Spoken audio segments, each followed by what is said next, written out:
에베소서 2장 1절에서 10절까지 말씀입니다. 교독합니다. 그는 허물과 죄로 죽었던 너희를 살리셨도다.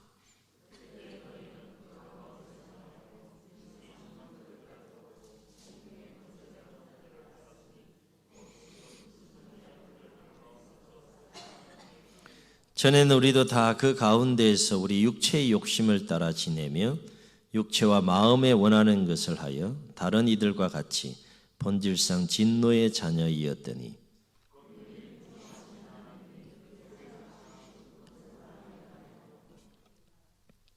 허물로 죽은 우리를 그리스도와 함께 살리셨고 너희는 은혜로 구원을 받은 것이라.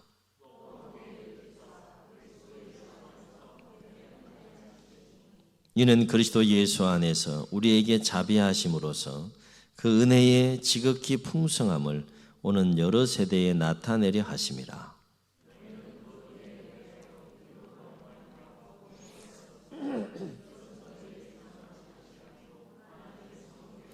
행위에서 난 것이 아니니 이는 누구든지 자랑하지 못하게 함이라. 우리는 그가 만드신 바라 그리스도 예수 안에서 선한 일을 위하여 지으심을 받은 자니 이 일은 하나님이 전에 예비하사 우리로 그 가운데에서 행하게 하려 하심이니라. 아멘. 한 심리학자가 특이한 실험을 하나 했다고 합니다. 한 동네에 한 구역을 정해서 집집마다 매일 $100씩 갖다 놓은 후에 사람들의 반응을 살피는 거예요.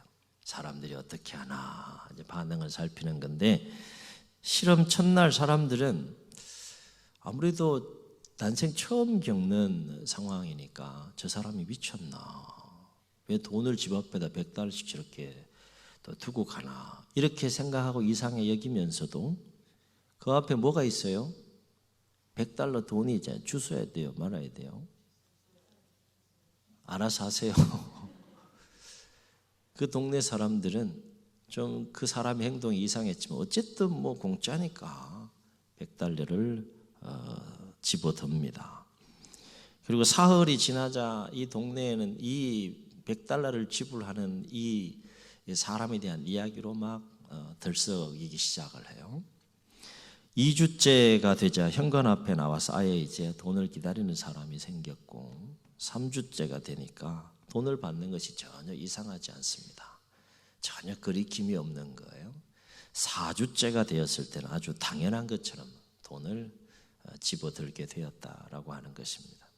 실험 기간이 한 달이 지나고 그날도 이 사람이, 이 학자가 그 동네에 늘 지나가는 길을 걸어가는데 한 가지 다른 행동이 뭔가 하면 그날은 $100을 놓지 않고 그냥 지나가는 거예요.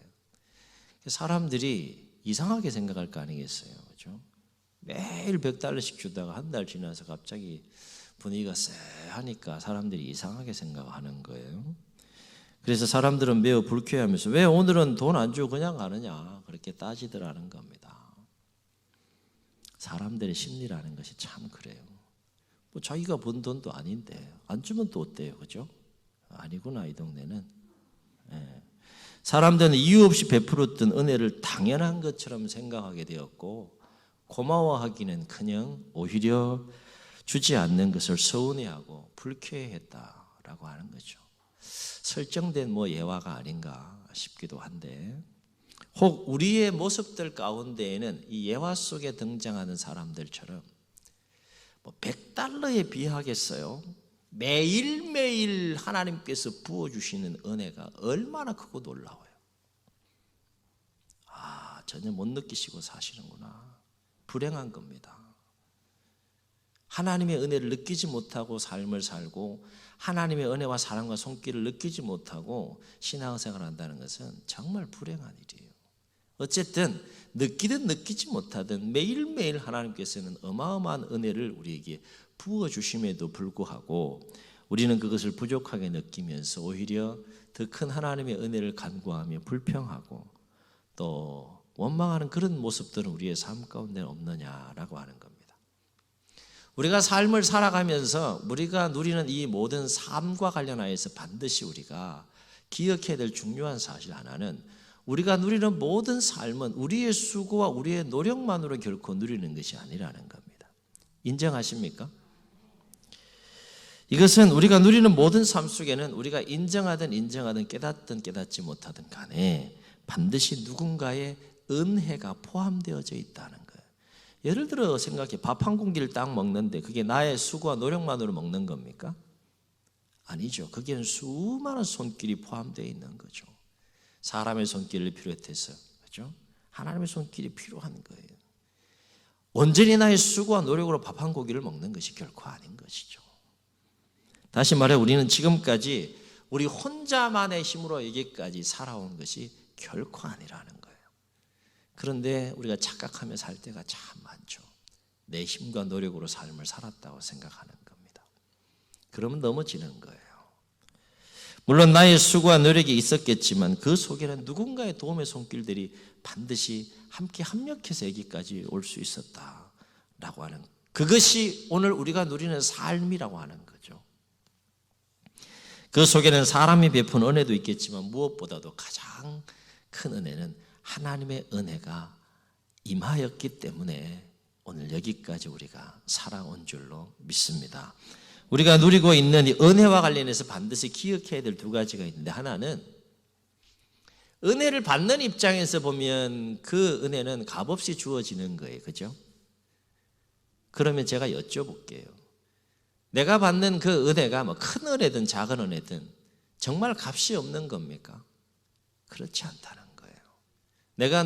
내가 느끼기에 작은 은혜든 내가 느끼기에 큰 은혜든 은혜를 받는 내 입장에서는 그저 값없이 받는 것일지 몰라도 그것은 값이 없는 것이 아니라 은혜를 베푸는 자가 이미 값을 지불한 것이기 때문에 값진 은혜라고 하는 거예요. 이런 맥락에서 보면 우리가 누리는 하나님의 은혜는 결코 값이 없거나 값싼 은혜가 아니라고 하는 것입니다. 어찌 하나님의 은혜를 사람의 은혜와 비교할 수 있겠어요?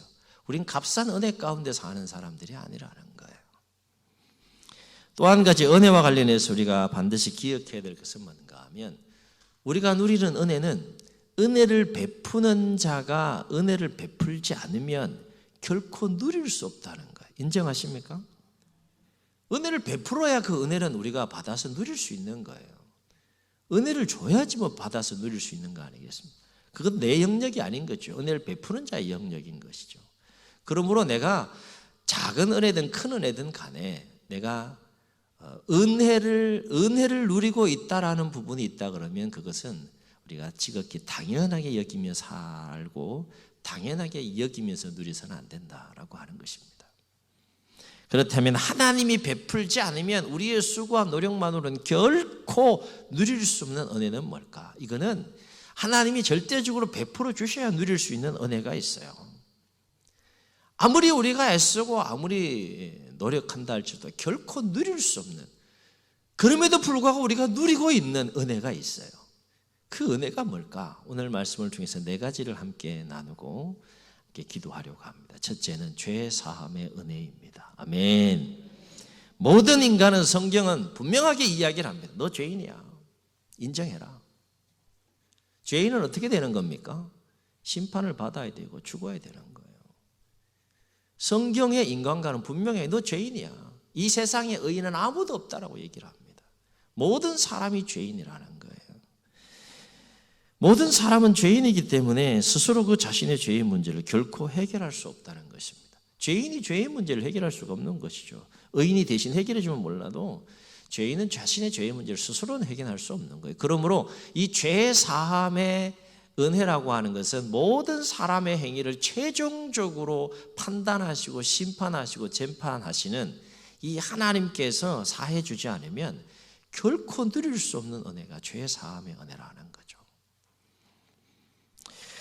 그래서 하나님은 말로만 하지 아니하시고요, 이 사람의 죄의 문제를 해결하기 위해서 참 크고 놀라운 은혜를 베풀어 주셨는데, 그것이 뭔가 하면 하나밖에 없는 아들을 이 세상에 보내신 거예요. 죄가 없는 그 아들 예수님을 이 땅에 보내셔서 뭘 하셨느냐? 저와 여러분의 모든 죄를 그 아들에게 다 짊어지게 해서 그 아들이, 죄 없는 아들이 우리의 죄를 대신해서 하나님의 심판을 받아 십자가에 못 박혀 죽게 하심으로 우리의 죄의 문제를 해결해 주셨다는 거예요. 아멘. 그래서 바울은 1절, 4절, 5절에서 이와 관련해서 이렇게 증언합니다. 그는 허물과 죄로 어떻게 되었든 죽었던 너희를 살리셨도다 그랬어요. 4, 5절, 긍휼이 풍성하신 하나님이 우리를 사랑하신 그 큰 사랑을 인하여 허물로 죽은 우리를 그리스도와 함께 살리셨다. 그렇게 증언합니다. 또 한 가지, 하나님이 은혜를 베풀지 않으면 결코 우리의 힘과 노력으로 누릴 수 없는 은혜가 있는데, 그래서 영생의 은혜입니다. 구원의 은혜라고도 할 수 있고요. 영생의 은혜예요. 모든 사람은 죄로 말미암아 죽음의 권세 아래서 죽을 수밖에 없어요. 이건 예외가 없습니다. 교회 아니든 교회 밖이든 죽음을 피해갈 수 있는 사람은 없어요. 그 죽음이라고 하는 것은 결국 죄의 삭시고 죄의 결과이고 죄의 열매 아닙니까? 그러므로 사람이 이 죽음의 문제를 해결하지 못하면 결코 이 영생의 은혜를 누릴 수 없다라고 하는 것이죠. 그러나 안타깝게도 죄의 문제와 마찬가지로 사람이 자신의 죽음의 문제를 해결할 수 있어요, 없어요? 해결할 수가 없다는 거예요. 사람이 스스로 해결할 수 없는 죄의 문제뿐만 아니라 이 죽음의 문제를 해결할 수 없음에도 불구하고 우리가 그 죽음의 문제가 해결된 채 영생의 은혜를 누린다면 그건 엄청난 은혜이고 엄청난 축복인 것이죠. 왜 사람은 스스로 자신의 죽음의 문제를 해결할 수 없느냐? 그 생명을 누가 주관하십니까? 하나님이 주관하시고 하나님이 다스리시기 때문에 하나님께서 생명을 허락하지 않으면 사람은 결코 죽음의 문제를 해결할 수 없다는 거예요. 그러므로 사람이 죽음의 문제를 해결하고 생명을 누리려면 우리의 모든 생명을 주관하시고 다스리신 하나님의 절대적인 은혜가 필요하다라고 하는 것입니다. 그런데 참 놀랍고 감사한 건 뭔가 하면 사람이 스스로 해결할 수 없는 죽음의 문제를 하나님께서 해결할 수 있도록 길을 열어주셨다는 거예요. 아멘. 왜요? 사랑하니까. 사람을 너무 사랑하니까. 길을 열어주셨는데 그 길이 뭡니까? 모든 인류의 죄의 문제를 해결하기 위해서 예수님을 십자가에 못 박으셨다면 모든 인류에게 영원한 생명을 주시기 위해서 다시 3일 만에 그 예수님을 살리셔서 부활의 첫 열매가 되게 하셨다는 거예요. 그리고 하나님께서는 어떤 약속을 하셨는가 하면 누구든지 내가 이 죽음의 문제를 해결할 수 있는 이 길을 열어놓은 이 사건, 예수 그리스도의 십자가의 죽으심과 부활의 사건을 믿음으로 받아들이면 내가 너희들에게 영원한 생명을 주겠다라고 하나님이 약속하셨다는 거예요. 위대한 약속입니다. 인간을 향한 죽음의 문제를 결코 해결할 수 없는 놀라운 약속입니다. 하나님이 모든 것을 다 하시는 전능하신 분인데 두 가지 못하는 것이 있다고 성경은 우리에게 가르쳐요. 하나는 거짓말 못하신다 그랬어요. 약속한 거 취소하시는 거 못하신다 그랬어요. 우리 하나님은 그런 분입니다. 그래서 성경을 보게 되면 사도 요한은 이와 관련해서 요한복음 3장 16, 17절에서 뭐라고 증언하는가 하면 이렇게 증언해요. 하나님이 세상을 이처럼 사랑하셨는데 어떻게 사랑하셨다는 거예요? 독생자를 주셨다는 거예요. 주셔서 뭐 하신 거예요? 대신 심판받아 죽게 하시고 또 영원한 생명을 주기 위해서 살리신 그 일을 위해서 죄의 문제, 영생의 문제를 해결하기 위해서 독생자를 주셨으니 이는 그를 믿는 자마다 제한이 없어요. 믿는 자마다 멸망하지 않고 영생을 얻게 하려 하심이라. 아멘. 하나님이 그 아들을 세상에 보내신 것은 이유가 뭔가 하면 세상을 심판하기 위해서 보내신 것이 아니라 그 아들로 말미암아 세상을 구원하게 하려 하심이라. 영생의 문제는 인간이 스스로 해결할 수 없는 문제인데 하나님께서 아들을 통하여 그 영생의 문제를 해결하시고 은혜를 베풀어 주셨기 때문에 우리가 죄의 문제, 죽음의 문제를 해결하고 영생을 누릴 수 있게 되었다는 거예요. 아멘. 그래서 오늘 말씀 8절과 9절에 보면 이렇게 증언해요. 너희는 무엇에 의하여? 그 은혜에 의하여. 누구의 은혜? 하나님의 은혜에 의하여 믿음으로 말미암아 구원을 받았으니. 잘 들어보세요. 이것은 너희에게서 난 것이 아니요 누구의 선물이라? 하나님의 선물이라. 행위에서 난 것이 아닌 이는 누구든지 자랑하지 못하게 하려 함이라. 이 얘기가 뭔가 하면 행위에서 난 것이 아니라는 건 사람의 힘으로 이건 영생의 문제를 해결할 수 없다는 거죠. 하나님의 은혜이고 하나님의 선물이라는 거예요. 한마디로 영생은 전적인 하나님의 선물이고 전적인 하나님의 은혜라는 것을 성경은 우리에게 가르쳐주고 있다는 거죠. 또 한 가지, 하나님의 은혜가 아니면 우리의 힘과 우리의 수고와 우리의 노력으로 결코 누릴 수 없는 은혜가 있는데 그것은 하나님의 자녀됨의 은혜입니다. 아멘. 성경은 우리에게 뭐라고 이야기를 하는가 하면 너희들 본래 모습은 이런 자들이었어 라고 가르쳐 주시는데 우리의 본래의 모습은 어떤 모습이었다고 얘기를 합니까? 너희는 죄악 때문에 본질상 진노의 자녀였다. 하나님의 무서운 심판 아래 놓여 있는 진노의 자녀들이었다. 그런데 그 진노의 자녀들이 어떻게 됐다는 거예요? 하나님의 자녀가 됐다는 거예요. 그래서 오늘 3절 보면 이렇게 말합니다. 전에는 우리도 다 그 가운데에서 육체의 욕심을 따라 행하며 육체와 그 마음이 행하는 대로 행하여 어떻게 됐다는 겁니까? 다른 이들과 같이 본질상 진노의 자녀이었더니 그게 우리의 본래의 모습이었다는 거예요. 그런데 하나님께서는 어떻게 하셨다는 겁니까? 그러한 우리를 그냥 내버려 두지 아니하시고 고와 같이 버려두지 아니하시고 무궁한 긍휼과 무궁한 사랑과 무궁한 은혜로 우리로 하여금 예수 그리스도로 말미암아서 하나님의 자녀가 되는 은혜를 누리도록 하셨다라고 하는 거예요. 아멘. 그래서 바울은 19절에서 오늘 읽진 않았지만 이렇게 증언합니다. 그러므로 이제부터 너희는 외인도 아니요 나그네도 아니요 오직 성도들과 동일한 시민이요 하나님의 권속이라 하나님의 가족이 되었다라고 하는 것이죠. 놀라운 신분의 변화가 일어난 거예요. 여러분 하나님의 자녀인 걸 믿습니까? 하나님의 아들이 되고 하나님의 딸이 됨을 믿습니까? 이게요 보통 은혜가 아니잖아요. 우리는 너무 이제 자연스럽게 생각해서 마치 당연한 것처럼 얘기일지는 모르겠지만 이건 보통 은혜가 아닌 거죠.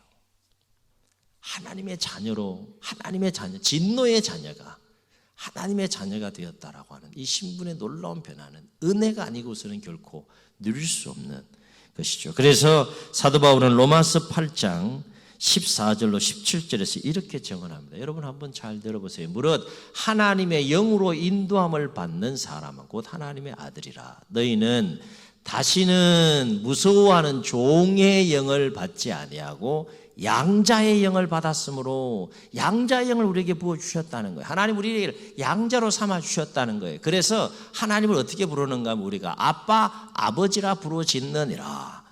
성령이 친히 우리의 영과 더불어 우리가 하나님의 자녀인 것을 증언하시나니 자녀이면 또한 상속자 곧 하나님의 상속자의 그리스도와 함께 한 상속자니 우리가 그와 함께 영광을 받기 위하여 고난도 함께 받아야 할 것이니라. 아멘. 아멘. 양자의 영을 부어주시지 않으면 결코 우리는 하나님의 자녀가 될 수 없는 거예요. 그건 하나님의 절대적인 은혜인 거죠. 우리 힘으로는 어떻게 할 수 없는 부어주셔야 누릴 수 있는 은혜인 거죠. 그래서 사도 요한은 요한복음 1장 12, 13절에서 이렇게 증언합니다. 영접하는 자, 그리스도를 구주로 또 주님으로 영접하는 자, 그 이름을 믿는 자들에게는 하나님의 자녀가 되는 권세를 주셨으니 이는 혈통으로나 육정으로나 사람의 뜻으로 나지 아니하고 오직 하나님께로부터 난 자들이니라. 아멘. 정리하면 본질상 진노의 자녀였던 우리는 하나님의 은혜가 아니면 결코 하나님의 자녀가 될 수 없었다라고 하는 것입니다. 또 한 가지 하나님의 은혜가 아니면 결코 우리의 힘과 수고로 누릴 수 없는 은혜가 있는데 그것은 하루하루의 삶이 하나님의 은혜다라고 하는 거예요. 왜냐하면 하나님께서 생명과 삶을 허락해 주지 않으면 우리는 그 하루하루의 삶을 연명하여 이어갈 수 없다라고 하는 것이죠. 그런데 우리가 깨닫든 깨닫지 못하든 하나님은 우리를 통하여서 계획하신 선하신 그 뜻과 계획을 하루하루 삶 속에서 성취하시고 이루어 가시도록 하기 위해서 우리에게 하루하루 일상의 삶을 허락해 주고 계시다라고 하는 거예요. 그냥 하루의 의미가 아닌 거죠. 그 나에게 허락된 하루를 통해서 나를 통해서 하나님께서 성취하시기를 원하는 선한 계획과 뜻이 있기 때문에 하루하루를 허락해 주시고 여기까지 올 수 있었다라고 하는 겁니다. 그래서 10절을 보면 바울은 이와 관련해서 이렇게 증언해요. 우리는 그가 만드신 바라 그리스도 예수 안에서 선한 일을 위하여 지으심을 받은 자니 이 일은 하나님이 전에 예비하사 우리로 하여금 그 가운데 행하게 하려 하심이니라 그랬어요. 아멘. 그렇습니다. 은혜가 없는 삶은 없습니다. 깨닫는 자가 있고 깨닫지 못하는 자가 있고 인정하는 자가 있고 인정하지 못하는 자가 있을 뿐이지 은혜가 없는 삶은 없습니다. 영적인 안목에서 보면 모든 것이 하나님의 은혜입니다. 그 중에서 특별히 하나님 우리에게 죄 사함의 은혜를 부어주셨고 영생과 구원의 놀라운 은혜를 부어주셨고 하나님의 자녀가 되는 놀라운 신분의 변화가 일어나는 그 영원한 은혜, 이건 영원히 누릴 수 있는 은혜잖아요. 영원한 은혜를 하나님께서 우리에게 부어주셨다는 겁니다. 이거는 감격해야 될 일이고요, 감사할 일이어야 하는 거죠. 바라옵기는 우리 사순절을 보내고 있지 않습니까? 오늘 함께 나눈 평범하지만 가장 중요하고 본질적인 이 하나님의 크고 귀하고 놀라운 은혜들을 다시 한번 우리가 곱씹고 기억하면서 사순절을 경건하게 보내시고 남은 육체의 때도 이 놀랍고 귀하신 하나님의 은혜에 감사하고 감격하며 그 감사와 감격 속에 삶이 행복하고 신앙생활이 행복한 여정이 될 수 있기를 주의 이름으로 축원합니다. 축원합니다. 우리 말씀을 기억하시면서 우리 고백하시며 함께 찬양합니다.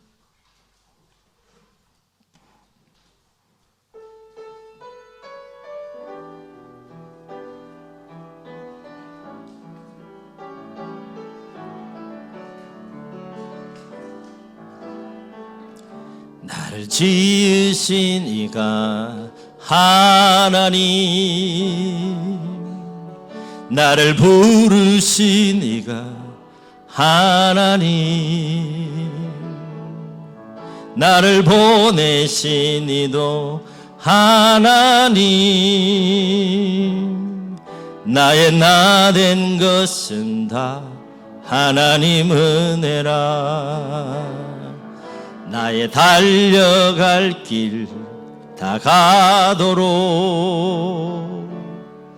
나의 마지막 호흡 다 하도록 나로 그 십자가 품게 하시니 나의 나 된 것은 다 하나님 은혜라. 한량없는 은혜, 갚을 길 없는 은혜, 내 삶을 내어 사는 하나님의 은혜,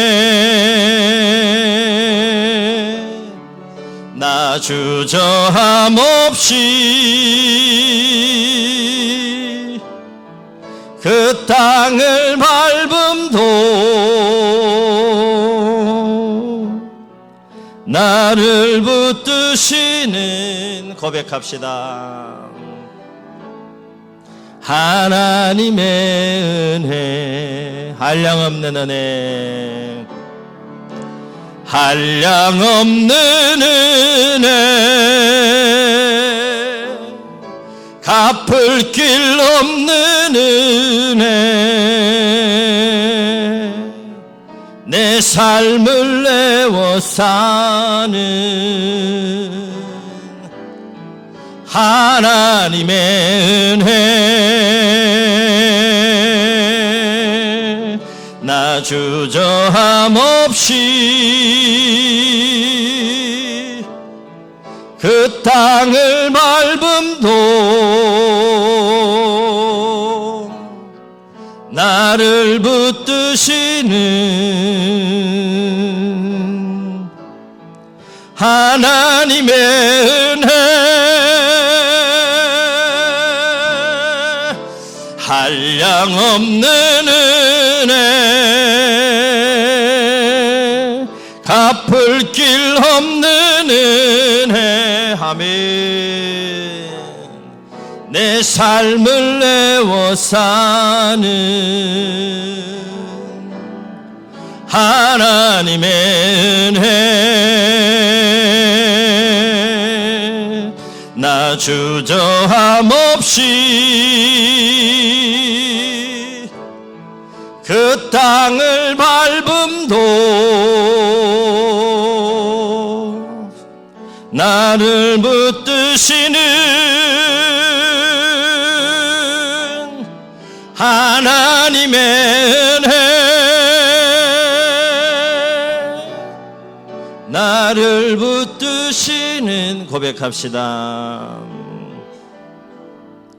하나님의 은혜. 주의 눈을 감으시고 우리 말씀을 기억하시면서 한번 통성으로 기도하겠습니다. 여러분, 삶에 은혜가 없는 것이 있겠습니까?